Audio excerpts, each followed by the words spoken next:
Бүгінгі бағдарламамызда егов порталына тіркелген кезде сіз мобильді азаматтар базасына тіркелмегенсіз деп шығады.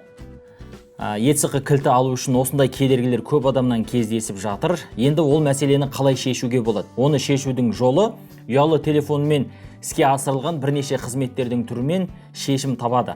Енді ұялы телефон арқылы біз сол мобильді азаматтар базасына қалай тіркелеміз, соны өздеріңізге көрсетсек.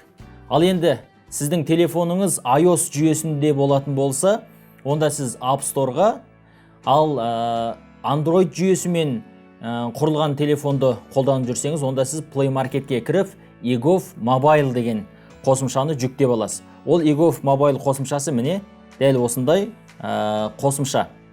егов Mobile қосымшасын жүктеп алғаннан кейін, енді сіз оң жақ астында профиль деген бөлім бар. Осы профиль деген бөлімді басып кіреміз.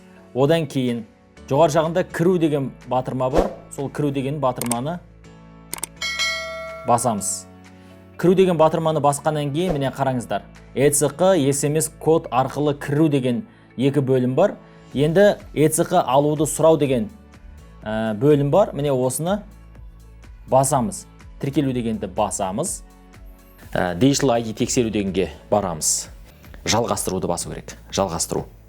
Енді бізге халыққа қызмет көрсету орталығы керек. Халыққа қызмет көрсету орталығы дегенде басамыз. Онлайн өз-өзімізді растауымыз үшін біз халыққа қызмет көрсету орталығының операторларымен бейне қоңырау арқылы сөйлесіп, және дәл осындай жеке куәлігімізді көрсетіп, өз-өзімізді растағаннан кейін ол кісі бізге мобильді базаға тіркелуге рұқсат береді. Сол үшін де біз бейне қоңыраумен сөйлесуіміз қажет. Осы кезекте бізге камераны рұқсат етесіз бе деп сұрап тұр. Әрине біз рұқсат етеміз.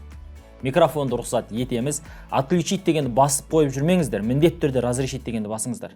Маманның қоңырауын күтуіміз керек.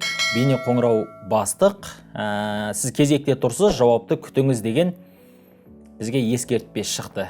Ескеретін тағы бір жағдай, бейне қоңыраумен байланысқа шығу таңғы 9 бен кешкі 6-ның аралығында жүзеге асырылады. Одан кейін 7-8-де шығып, мынау не байланысқа шықпайды деп жүрмеңіздер.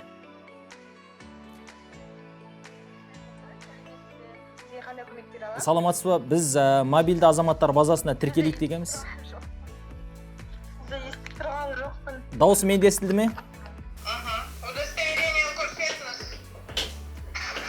Міне дәл осындай оператормен байланысқа шығып, біз өзіміздің жеке куәлігімізді көрсетіп, ұялы телефонымызға SMS код келеді. Сол кодты ол кісіге айтамыз. Одан кейін бізді мобильді азаматтар базасына тіркейді.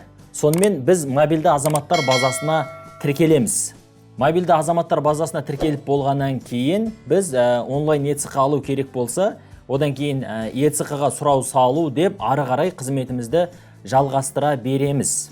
ЕЦК кілтін қалай алу керек деген мәселені біз бұған дейінгі бағдарламамызда айтып өткен болатынбыз. ЕЦК кілтін қалай алу керек болатын болса, осы онлайн бағдарламасының алдыңғы санын ЕЦК кілтін ұялы телефонмен қалай алуға болады деп YouTube желісінен іздейтін болсаңыздар, сол жерден көре аласыздар.